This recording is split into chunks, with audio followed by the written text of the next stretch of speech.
وكان رسول الله صلى الله عليه وسلم يزورهم ويأكل عندهم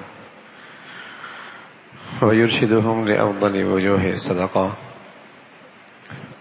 جنہیں اللہ نے مال کی نعمت عطا فرمائی ہے، اللہ کے نبی صلی اللہ علیہ وسلم کا ان کے ساتھ معاملہ، ان کے ساتھ برتاؤ، ان کی رہنمائی، ان کی تربیت۔ حضرت انس بن مالک فرمانے لگے رضی اللہ تعالیٰ عنہ کہ رسول اللہ صلی اللہ علیہ وسلم کے ایک صحابی حضرت ابو طلحہ حضرات انصار میں، انہیں اللہ نے خوب دولت دی تھی اور بہت بڑھیا باغات تھے ان کے پاس، گھنے کھجوروں کے باغات تھے۔ انہی میں ایک باغ تھا بالکل مسجد نبوی کے سامنے۔ اللہ کے نبی صلی اللہ علیہ وسلم وہاں تشریف لے جایا کرتے تھے، وہاں کھجوری بھی کھاتے، آرام بھی فرماتے، وہاں کا پانی بہت شاندار میٹھا، وہ بھی نوش فرمایا کرتے۔ تو اللہ کے نبی صلی اللہ علیہ وسلم پہ ایک آیت اتری، لن تنالوا البر حتى تنفقوا مما تحبون، کہ تم پورے طور پہ نیکی تبھی پا سکتے ہو کہ جب تم اپنی سب سے محبوب ترین چیز کو اللہ کے راہ میں خرچ کرو۔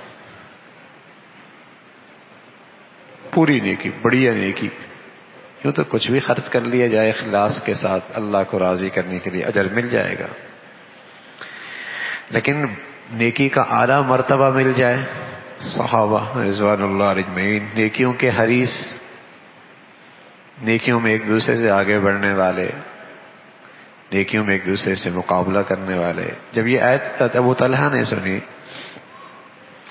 تو حضور علیہ الصلوۃ والسلام کی خدمت میں آئے، کہنے لگے یا رسول اللہ، مجھے اپنے سارے مال میں سب سے زیادہ محبوب اور پسند اور پیارا یہ باغ ہے جس میں آپ بھی تشریف لے جاتے ہیں، پانی بھی بہت اچھا ہے، گھنا بھی خوب ہے، کھجور بھی، اس کے پھل بھی خوب آتا ہے، یہ مجھے بہت پسند ہے، تو میں پھر چاہتا ہوں کہ اسی کو اللہ کے راستے میں صدقہ کر دوں،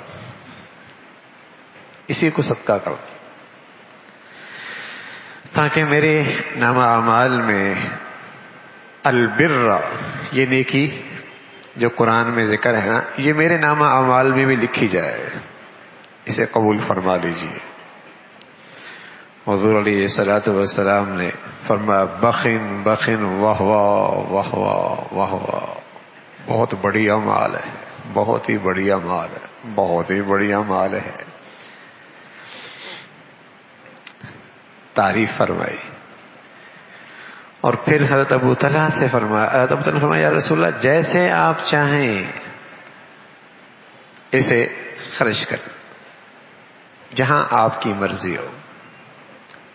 تو رسول اللہ صلی اللہ علیہ وسلم، ابو طلحہ میری مرضی یہ ہے، ایسا کرو جو تمہارے رشتہ داروں میں واقعی ضرورت مند ہیں، محتاج ہیں، فقراء ہیں، ایسا کرو یہ ان میں خرچ کرو، یہ ان میں خرچ کرو۔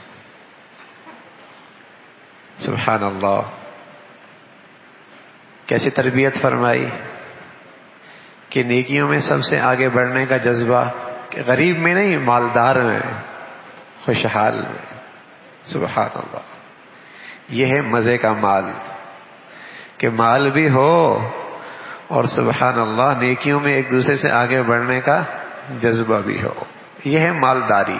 اور سچی مالداری ہے بھی یہی جس مالدار پر رش کیا جا سکتا ہے۔ حضور کی خدمت میں آئے غریب لوگ، کہنے لگے یا رسول اللہ یہ مالداروں کے تو مزے ہی آ گئے، اچھا کھاتے ہیں، اچھے پیتے ہیں، اچھا پہنتے ہیں اور اللہ کے راستے میں خوب خرچ کرتے ہیں، تو اس سے کل بھی اچھا پہنیں گے، اچھا کھائیں گے، اچھا پیئیں گے، خرچ بھی خوب کرتے ہیں، تو آج بھی ان کے مزے ہو گئے، کل بھی انہی کے مزے ہو گئے۔ حضور علیہ الصلوۃ والسلام نے ان غرباء سے کہا کہ تم ایسا کرو، نیکیوں میں تم ان کے ہم پلہ ہونا چاہتے ہو تو نماز کے بعد سبحان اللہ الحمدللہ اللہ اکبر پڑھ لیا کرو 33 34 مرتبہ. تم بھی ان مالداروں کے برابر نیکیوں کے ہم پلہ ہو جاؤ گے. مال نہیں ہے نا تمہارے پاس، یہ نیکیاں تو کر سکتے ہو نا. ان کے مال کی جتنی نیکیاں ہیں تم ان کے برابر ہو جاؤ گے. لیکن یہ مالدار بھی تو مالدار تھے نا، وہ واقعی مالدار تھے، دل کے بھی مالدار تھے. جب انہیں پتہ چلا کہ اللہ کے نبی صلی اللہ علیہ وسلم نے نیکیوں کا ایک اور میدان دے دیا جس سے نیکیاں کمائی جا سکتی ہیں اور غریب لوگوں کو ملی ہیں، تو انہوں نے بھی وہ عمل کرنا شروع کر دیا. اب یہ غریب پھر آئے، کہا یا رسول اللہ ہم پھر نیکیوں میں پیچھے ہی رہ گئے، جو ہم کر رہے ہیں وہ یہ بھی کرنے لگ گئے، مال کی وجہ سے یہ ہم پھر سے آگے ہو گئے. تو رسول اللہ صلی اللہ علیہ وسلم نے اس موقع پہ فرمایا ذالک فضل اللہ یؤتیہ من یشاء، یہ مال بھی اللہ کا بڑا فضل ہے، جسے چاہے اللہ عطا فرما دے. یہ مال اللہ کا فضل ہے، یہ اللہ کا بڑا انعام ہے، یہ اللہ کی بڑی رحمت ہے. ایسا مال نعم المال للرجل الصالح، وہ مال بہت اچھا ہے جو کسی اچھے آدمی کے پاس، اس میں اسراف نہیں، اس میں تبذیر نہیں، اس میں رسم و رواج نہیں، اس میں نام و نمود نہیں، اس میں دکھلاوا نہیں، اس میں نمائش نہیں، اس میں تکبر نہیں، اس میں غرور نہیں، اس میں گندگیوں کا فروغ نہیں، اس میں بے حیائی فحاشی کو رواج نہیں.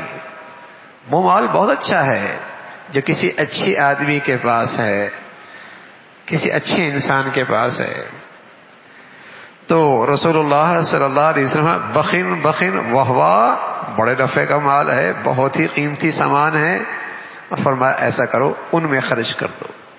ایک اور سبق بھی دیا، اگر رشتہ دار ضرورت مند ہیں اور واقعی غریب ہیں، ان میں خرچ کرو گے دگنا ثواب ملے گا. خرچ کرنے کا بھی ثواب ملے گا اور صلہ رحمی کا بھی ثواب ملے گا. خرچ کرنے کا بھی ثواب ملے گا، صلہ رحمی کا بھی ثواب ملے گا.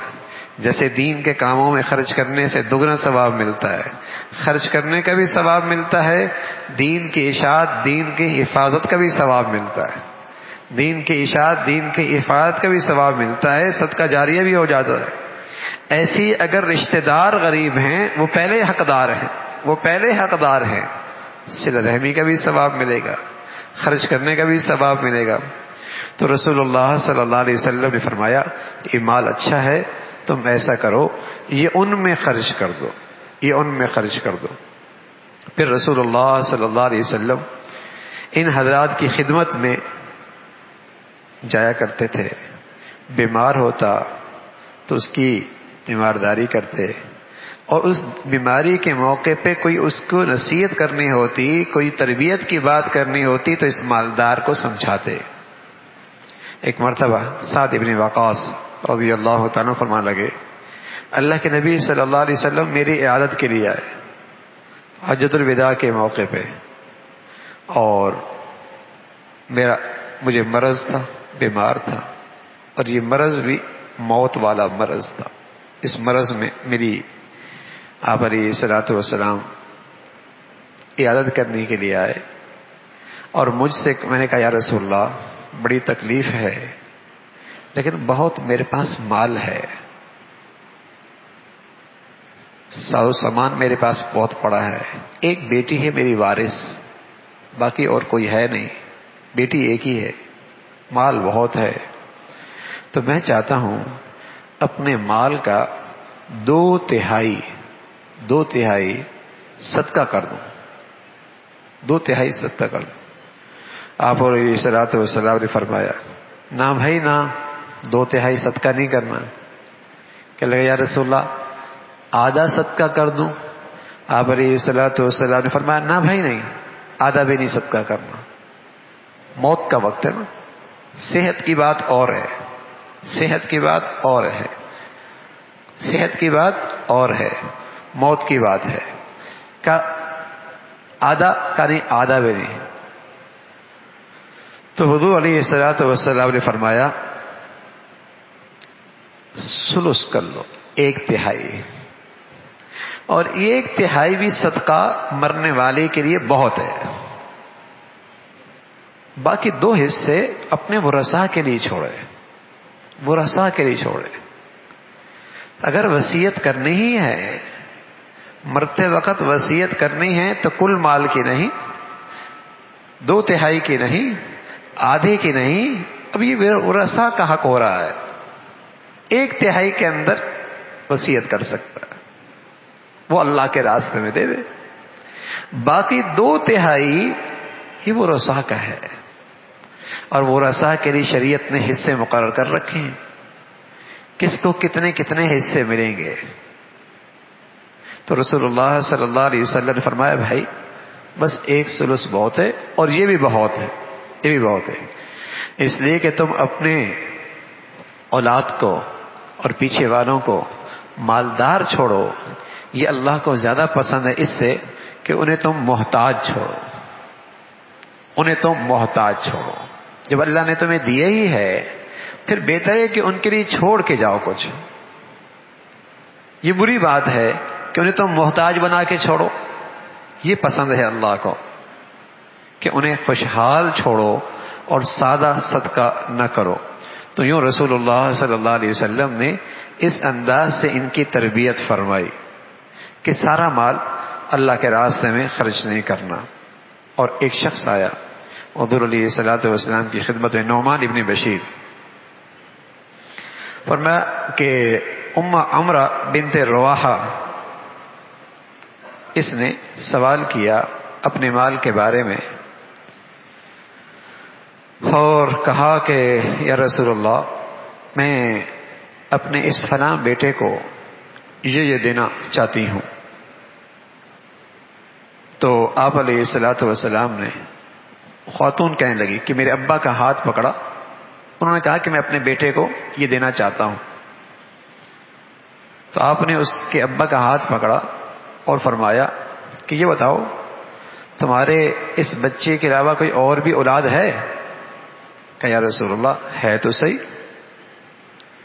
تو فرمایا پھر مجھے ظلم پہ گواہ بنا رہے ہو، ظلم پہ اور ناانصافی پہ گواہ بنا رہے ہو کہ ایک بچے کو نواز رہے ہو اور باقیوں کو محروم کر رہے ہو، اور مجھے تم اس میں گواہ بنا رہے ہو. میں تو ظلم کا گواہ نہیں بنتا. تمام بچوں کے ساتھ ایک جیسا برتاؤ کرو، ان کو دینے میں ایک جیسا برتاؤ کرو. ایک کو دینا دوسرے کو محروم کر دینا، ایک کو بہت زیادہ دینا دوسرے کو محروم کر دینا، یہ پسندیدہ نہیں، یہ ظلم ہے، یہ ناانصافی ہے. ایک فطرتی بات ہے، کسی بچے سے زیادہ لگاؤ ہوتا ہے، کسی سے زیادہ تعلق ہوتا ہے، کسی سے زیادہ محبت ہوتی ہے، لیکن دینے میں معاملات میں انصاف کرنا ضروری ہے. کچھ چیزیں ایسی ہوتی ہیں جو آدمی کے اختیار میں نہیں ہوتی، لیکن معاملات، برتاؤ جتنا ہے یہ تو انصاف پہ مبنی ہونا چاہیے. تو رسول اللہ صلی اللہ علیہ وسلم نے فرمایا کہ ہر ایک کو برابر برابر دو. زندگی میں تحفہ دینا چاہتے ہو برابر برابر دو. مرنے کے بعد کا معاملہ ہے وہ اللہ نے خود حق مقرر کر دیے، وہ خود اللہ نے حق مقرر کر دیے. زندگی میں ایک کو دوسرے پہ ترجیح مت دو، اور مجھے اس ظلم پر اور اس برائی میں گواہ مت بناؤ. میری تعلیم تو یہ ہے کہ سب کو ایک جیسا دو. تو یوں رسول اللہ صلی اللہ علیہ وسلم نے ان کو اس بات پر آمادہ کیا کہ اللہ کے راز خرچ کرنا ہے تو اولاد میں بھی تو اس کے اندر برابری ہو. رسول اللہ صلی اللہ علیہ وسلم فرمایا کرتے تھے کہ حقیقی مال انسان کا وہی ہے جو اس نے اللہ کے لیے خرچ کر دیا. عبداللہ بن مسعود فرمانے لگے رسول اللہ صلی اللہ علیہ وسلم نے فرمایا تم میں سے کون ایسا ہے جو اپنے وارث کے مال سے بہت محبت کرتا ہے؟ کہنے لگے یا رسول اللہ ہم میں سے کوئی بھی ایسا نہیں ہے جو اپنے وارث سے مال سے محبت کرے. ہر شخص اپنے مال سے محبت کرتا ہے. تو آپ علیہ الصلوۃ والسلام نے فرمایا آدمی کا اپنا مال تو وہی ہے جو اس نے آگے بھیج دیا. یا جو اس نے کھا لیا یا اس نے پہن کر پرانا کر دیا، جو پیچھے چھوڑا ہے وہ تو سب وہ رسا کا ہے، وہ تو سب رس کا. یہ صحت کی حالت کی بات ہے، یہ صحت کی حالت کی بات ہے، یہ مرض الموت کی بات نہیں ہے.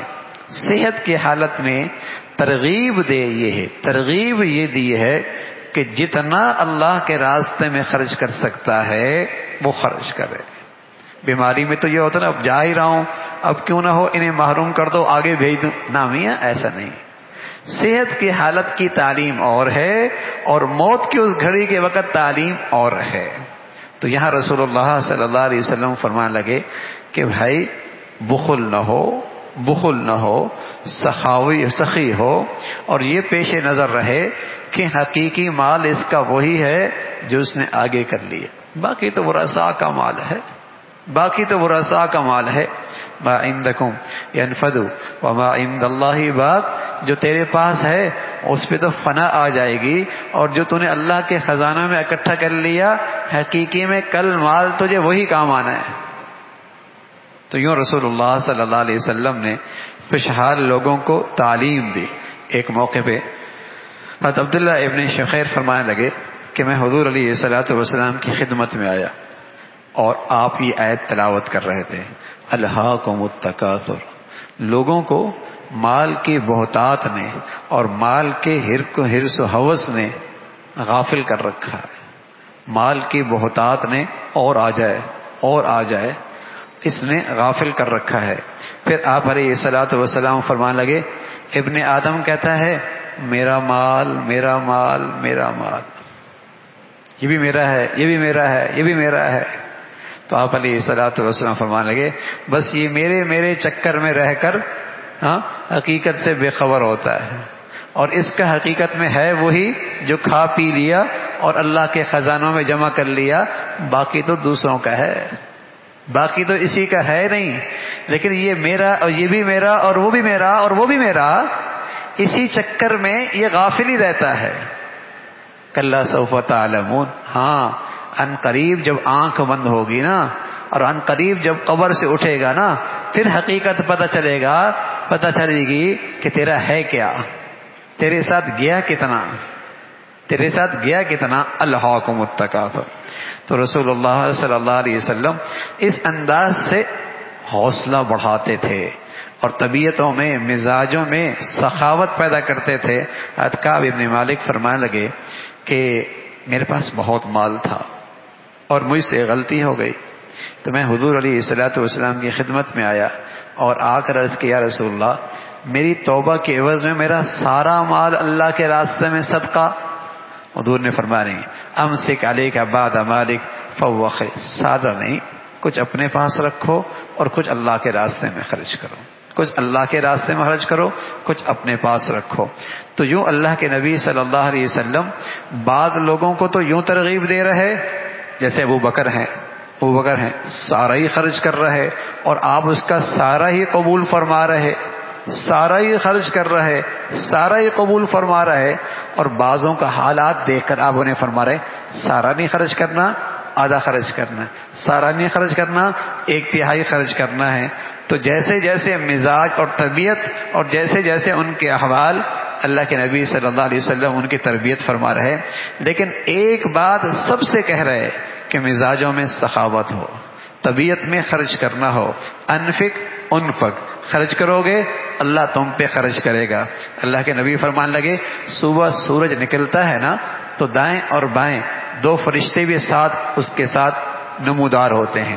ایک کہتا ہے اللہم آتی خلفا، اللہ جو تیرے راستے میں خرچ کرتا ہے اللہ تو اسے اور عطا فرما. دوسرا بائیں طرف جو کھڑا ہوتا ہے وہ کہتا ہے اللہم آتی ممسکا تلفا، اللہ جو تیرے راستے میں روکتا ہے اللہ تو اس کا مال ضائع کر دے. ایک دعا دیتا ہے ایک بد دعا دیتا ہے. نصیب والے ہیں جو روزانہ فرشتوں کی دعائیں ہی لیتے رہتے ہیں، جو روزانہ فرشتوں کی دعائیں ہی لیتے رہتے ہیں. اور سچی بات ہے جو فرشتوں کی دعا لے لے، فرشتوں کی دعا لے لے، اس کا سودا گھاٹے کا تو ہو نہیں سکتا. کبھی نہیں سنا ہوگا کہ بہت خرچ کرتا تھا اس لیے کنگال ہو گیا. یہ سوچا ہوگا شرابی تھا، جوا کھیلتا تھا، سود خور تھا، کنگلا ہو گیا، ہاں سب کچھ ہی لٹ گیا، یہ تو سنا ہوگا، یہ کبھی نہیں سوچا ہوگا کہ بہت سخی تھا، راہ خدا میں خرچ کرتا تھا، بالکل ہی نکما ہو گیا، نہ بالکل ہی کنگلا ہو گیا، ایسا نہیں سنیں گے۔ تو اللہ کی طرف سے وعدہ ہے، اللہ کی طرف سے وعدہ ہے کہ سخی کو اللہ اور دیتا ہے۔ السخی حبیب اللہ، سخی اللہ کا محبوب ہوتا ہے، سخی لوگوں کے دلوں میں بیٹھا ہوتا ہے، سخی جنت کے قریب ہوتا ہے، اور بخیل اللہ سے بھی دور ہوتا ہے، لوگوں سے بھی دور ہوتا ہے، اور جہنم کے قریب ہوتا ہے، جہنم کے قریب ہوتا ہے۔ السخی حبیب اللہ۔ تو رسول اللہ صلی اللہ علیہ وسلم یہ صاحب حیثیت اور اصحاب مال والوں کو یہ ذہنیت دے رہے کہ راہ خدا میں خرچ کرنا یہی مال کا فضل ہونا ہے، یہی مال کی نعمت ہونا ہے، یہی مال کی رحمت ہے۔ اللہ بھائی اس کی توفیق نصیب فرما دے۔ اللہم لک الحمد کلو ولک الشکر کلو، اللہم لک الحمد کلو ولک الشکر کلو، اللہم اعنا علی ذکرک و شکرک و حسن عبادتک، اللهم إنا على ذكرك وشكرك وحسن عبادتك نستغفر الله نستغفر الله سبحان ربك رب العزة عما يصفون وسلام على المرسلين والحمد لله الحمد لله الحمد لله